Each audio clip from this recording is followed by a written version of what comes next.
Graça e paz, graça e paz. Bom dia, Deus abençoe a todos. Continuamos sobre o tema, né? Vencendo a perplexidade, falando sobre alguns aspectos da depressão.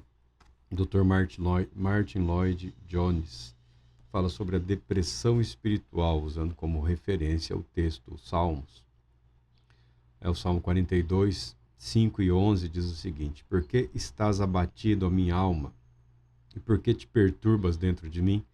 Espere em Deus, pois ainda o louvarei na salvação da sua presença.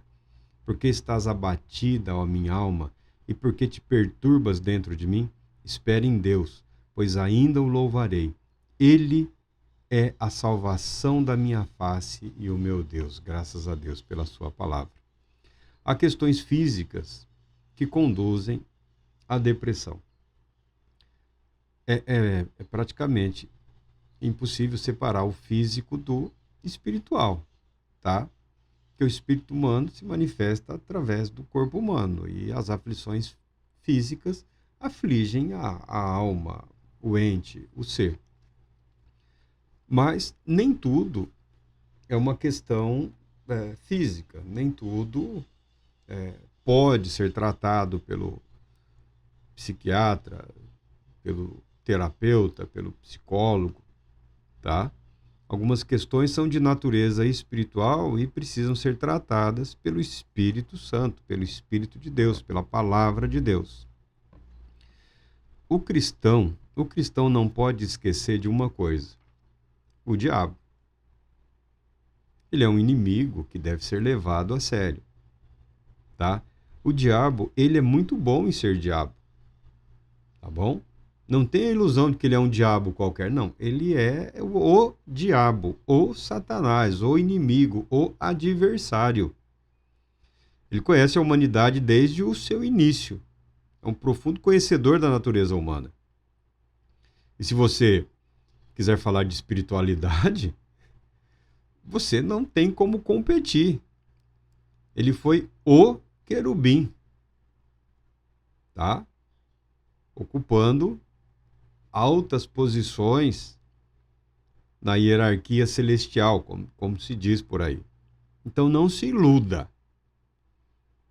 Ah, mas eu piso, eu sapateio. Bom, se você quer adotar essa postura jocosa, de sátira, de piada, é uma atitude sua. Eu não vou me intrometer.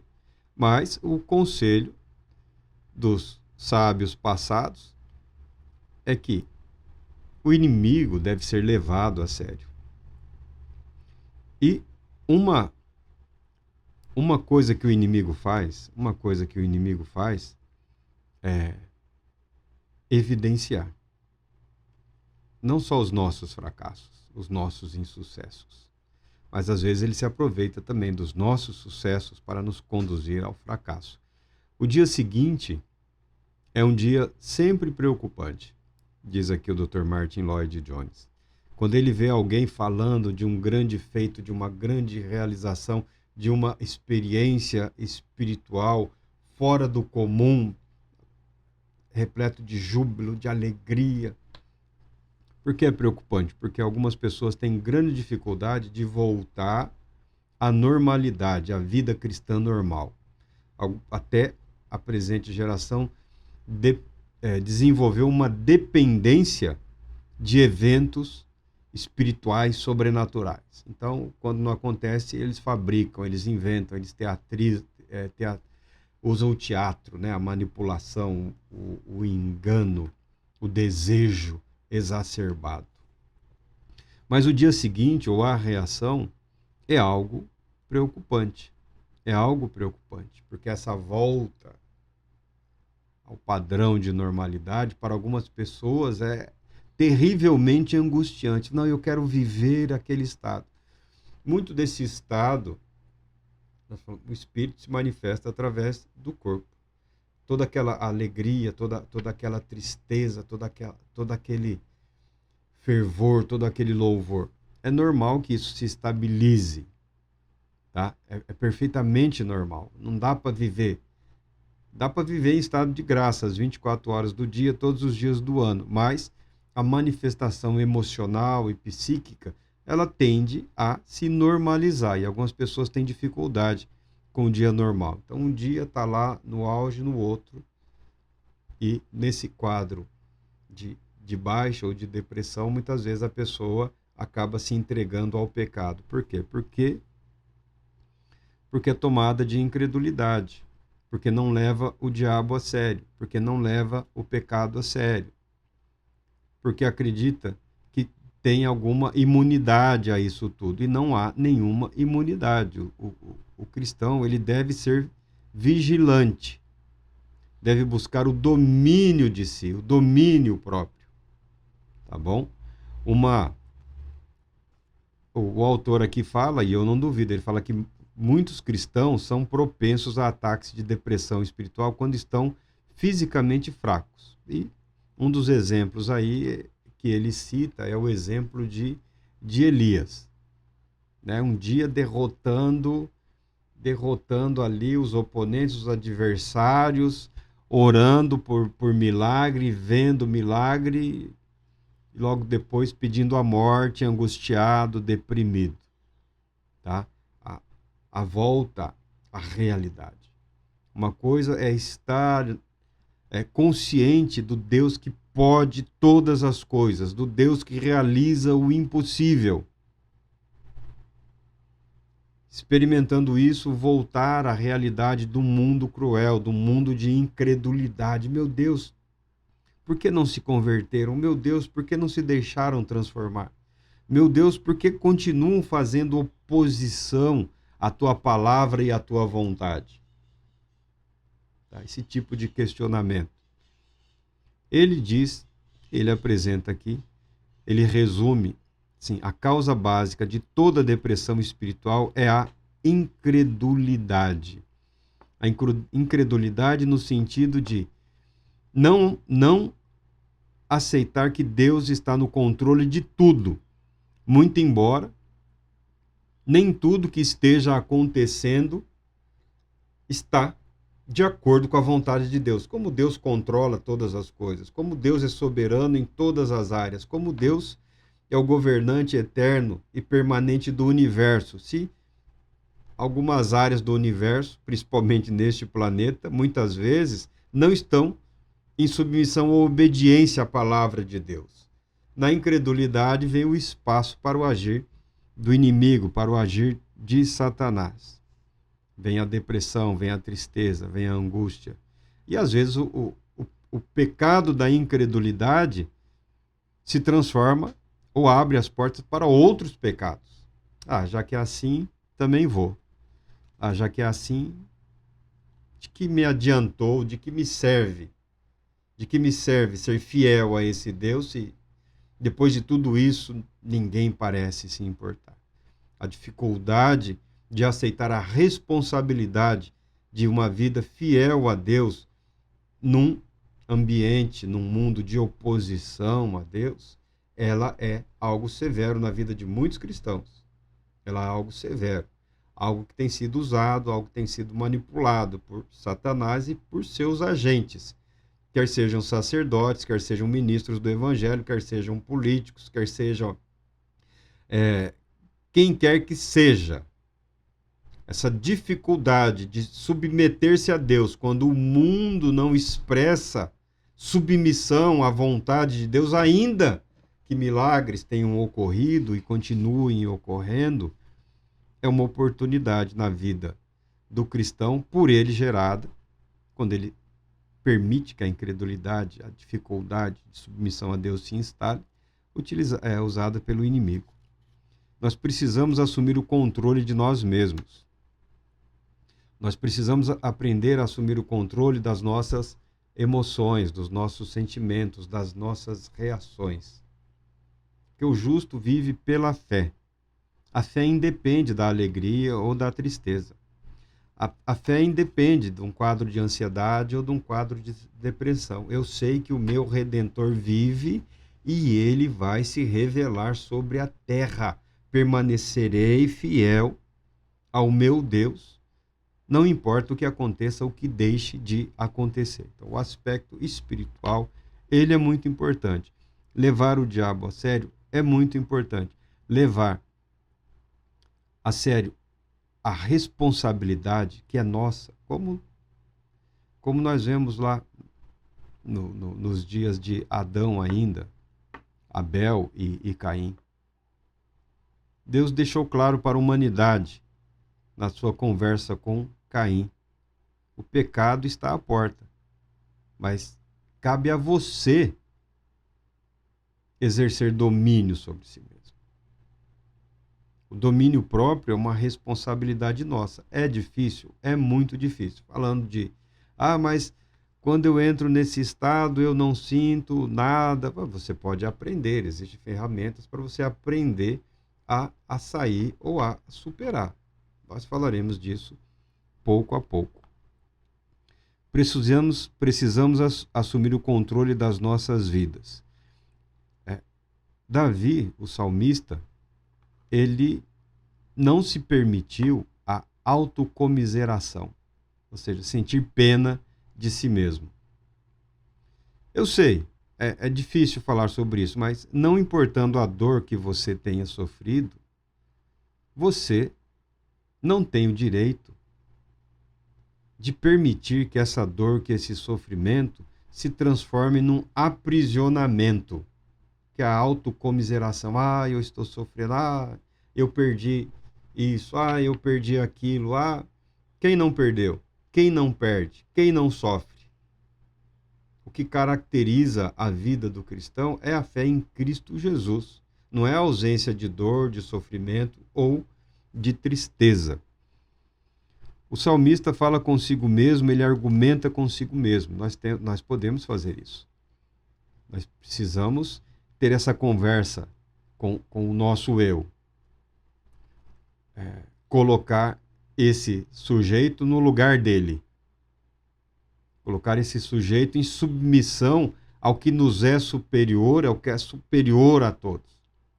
A Deus e a sua palavra. A questão espiritual fundamental, a questão espiritual definitiva é o domínio próprio. Domínio próprio. Pessoalmente, eu nunca tive problemas com a depressão, por questões diversas. Porque eu desenvolvi a leitura. Então, às vezes, eu até espero um quadro meio de depressão, assim, porque aí eu já leio uns 2, 3 volumes em uma semana e pronto. Tá? Aquele período de introspecção possibilita um enriquecimento em termos de compreensão de algo. Isso muita gente faz, muita gente aproveita isso. A ansiedade, que é outro aspecto da depressão, ela é mais difícil de ser tratada, ela é mais difícil de ser trabalhada, mas é possível também trabalhar. É possível também adquirir aí, através de técnicas de exercício. A oração ajuda? Sim, a oração como uma disciplina, como uma dinâmica espiritual, ela funciona também nesse aspecto, tá? De controle da ansiedade, de controle do quadro depressivo, de decidir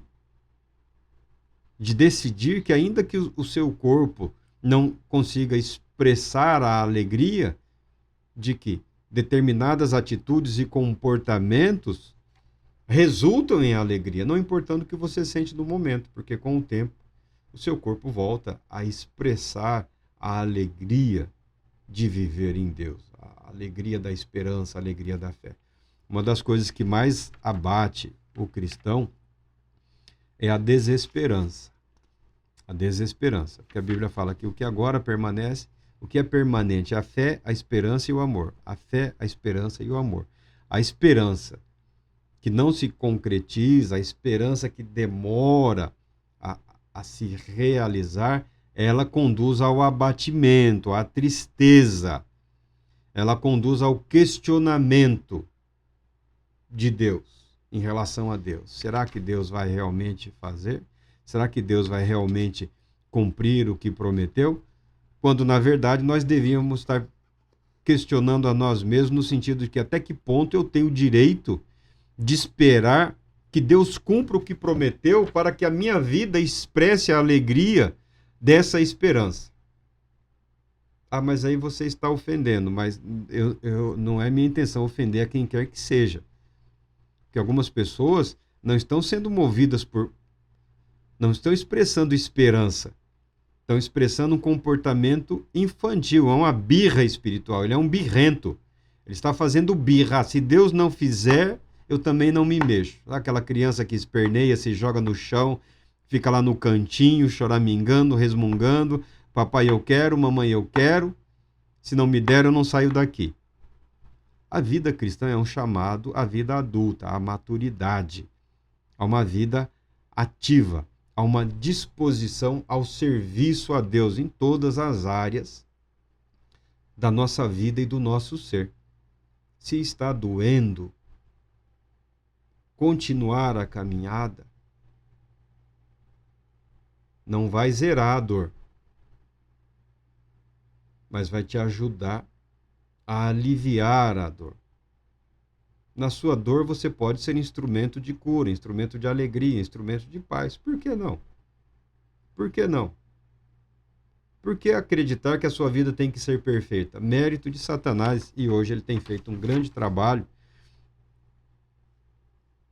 Parabéns para ele, é o que nós estamos falando, temos que levar o diabo a sério. Porque você liga a televisão, escândalo. Você procura aí o material de informação, escândalo, escândalo, escândalo, escândalo, decepção, frustração, o pervertido, o pedófilo, o ladrão, o tarado, o louco, o mentiroso,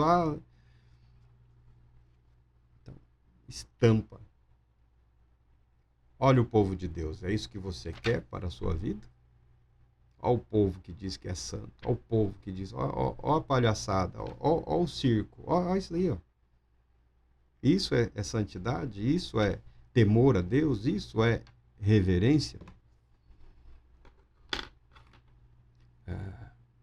Eu, pessoalmente, não dou muito crédito a esses movimentos de santidade, de perfeição, porque, via de regra, a Bíblia ensina que o orgulho precede a queda, a arrogância precede a ruína.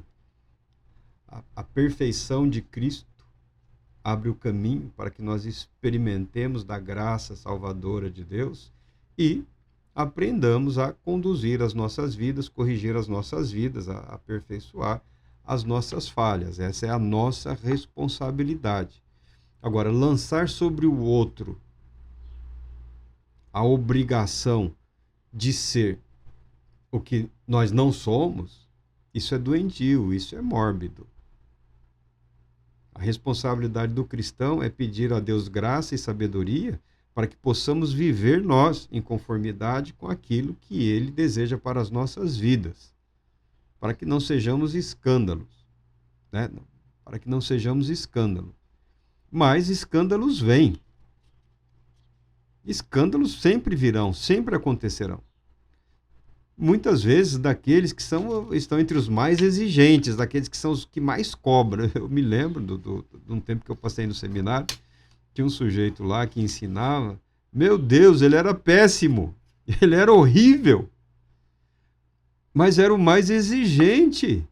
Nas avaliações, nos trabalhos, nada estava bom, nada prestava e reclamava, mas ele era horrível. Então nós não podemos cair nessa cilada, nós não podemos cair nessa armadilha.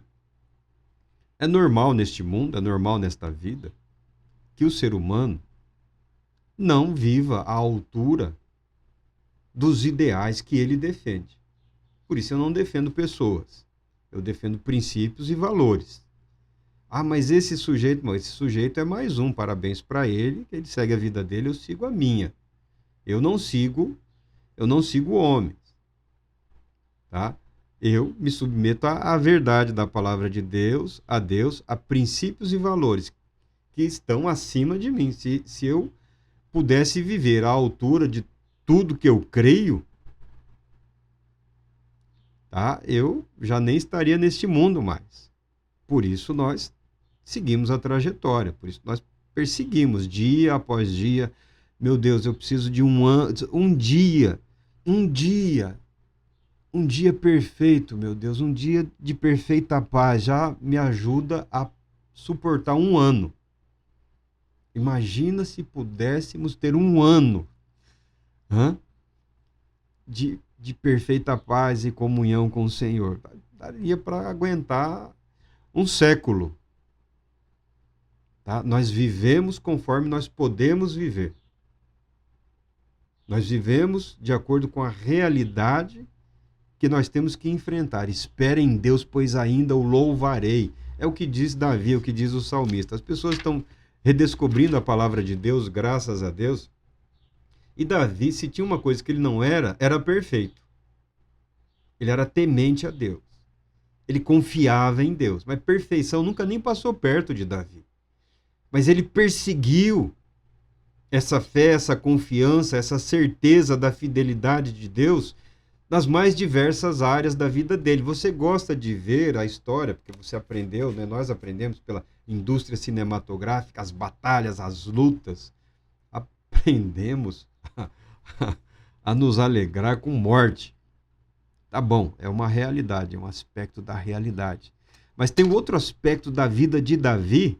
Quando ele tropeça, quando ele quebra a cara, quando ele faz caquinha, ele continua confiando em Deus, depositando a sua esperança, a sua confiança em Deus. A Bíblia declara que ele foi enganado pelo diabo. A Bíblia declara que ele foi enganado por ele mesmo. Mas ele permaneceu na mesma confiança em Deus, esperando em Deus. Falando para si mesmo, para a sua alma, para o seu espírito abatido, cansado, humilhado, pisado. Olha a família lá, os filhos, um filho tentando matar ele, outro vai lá e mata o irmão. Espere em Deus, ó minha alma, pois o louvarei. Ele é a salvação da minha face. E o meu Deus, ele é o meu Deus. Então nós temos um Deus que nos redime, que nos resgata, que nos conduz ao caminho da santificação. A palavra perdeu completamente o significado, né? Caiu para o ridículo, mas ela precisa ser resgatada, precisa ser restaurada, precisa ser vivida da maneira correta.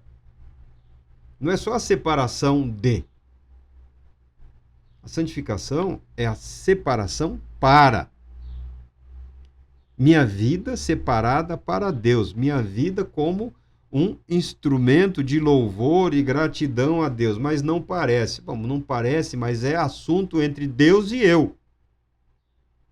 Não está aberto à avaliação, ao escrutínio público, à votação. No que diz respeito ao viver para Deus, é Deus e você. Se você permitir que todo mundo tenha o direito de dizer o que deve ou não ser feito, você estará renunciando à sua responsabilidade, às suas obrigações para com Deus e terceirizando. Esse é outro caminho proposto por Satanás que muita gente está adotando, seguindo trilhas que não são o caminho proposto por Jesus. É o caminho do psicólogo, do terapeuta, do pastoreuta, do padreuta, tá? Do missioneuta. É o caminho aí do zeuta. Se resumir, é o caminho de Satanás. Não é o caminho da vida em Cristo. Porque as bênçãos de Deus em Cristo Jesus são para toda a humanidade. Porque o cristão muitas vezes não experimenta pelo pecado, pela arrogância.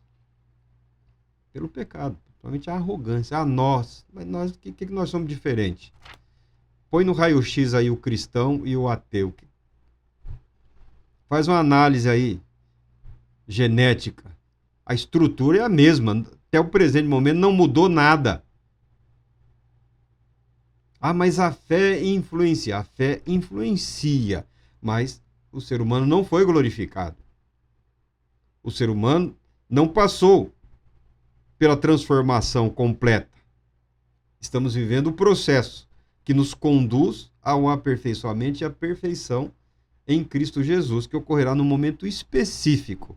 Achar que é imune achar que não está sujeito às armadilhas psicológicas, às armadilhas psíquicas e às armadilhas do diabo, só vai dificultar o processo de cura, o processo de superação, o processo de santificação, que é o viver para Deus. Pode não parecer muito, mas a sua vida é importante, sim, senhor. Falamos aqui, todo mundo fala do Charles Spurgeon. Tá, mas você fala resumidamente. Nós sabemos o trabalho, o resultado. Sofreu pra caramba, sofreu muito. Sofreu todos os dias quase da vida dele. O sofrimento não foi necessariamente inútil. O sofrimento não tem que ser interpretado sempre como um castigo ou uma punição. Eu sei que algumas pessoas falam, bem feito, isso é por causa daquilo, né? Esse é por causa daquele. Mas o que vale na sua vida? O que as pessoas falam ou o que Deus fala através da sua palavra? A recomendação de todos para o caminho da cura, da superação das dificuldades, da perplexidade, do vazio, é decidir-se pela palavra de Deus, conforme revelada nas Escrituras. Tá? Esse é o caminho. Espera em Deus. Eu tenho certeza. Se você não o está louvando, você o louvará. Se você decidir que a sua vida, não importando o que ela tenha sido, ou o que ela seja, ela importa para Deus, apesar de que a sua vida importa para Deus, e em Deus você encontrará os verdadeiros motivos para o louvor, ou seja, para a alegria, para a paz, para seguir em frente, você encontrará o caminho da cura, o caminho da redenção, da restauração. Tudo que você precisa, o que Deus tem disponibilizado em Cristo Jesus, fará parte do seu ser e do seu viver. Mas falaram que você tem que se converter. Nós estamos falando sobre conversão, né? Sobre sobre o arrependimento, sobre o retorno. O que você tem que fazer é o que Deus proporá para a sua vida, para o seu viver. E eu não tenho nenhuma dúvida de que no momento oportuno você tomará todas as decisões que são importantes para Deus e para você. Mas sempre acreditando em Deus. Espere em Deus. Diga isso para você mesmo. Espere em Deus, pois o louvarei. Ele é a salvação da minha face. Ou seja, eu vou sair deste abismo, dessa tristeza, desse temor. Deus vai me elevar novamente, me colocar de pé na sua presença. E por isso eu o louvarei. Deus Todo-Poderoso te abençoe, te proteja e te conceda a paz, muita paz.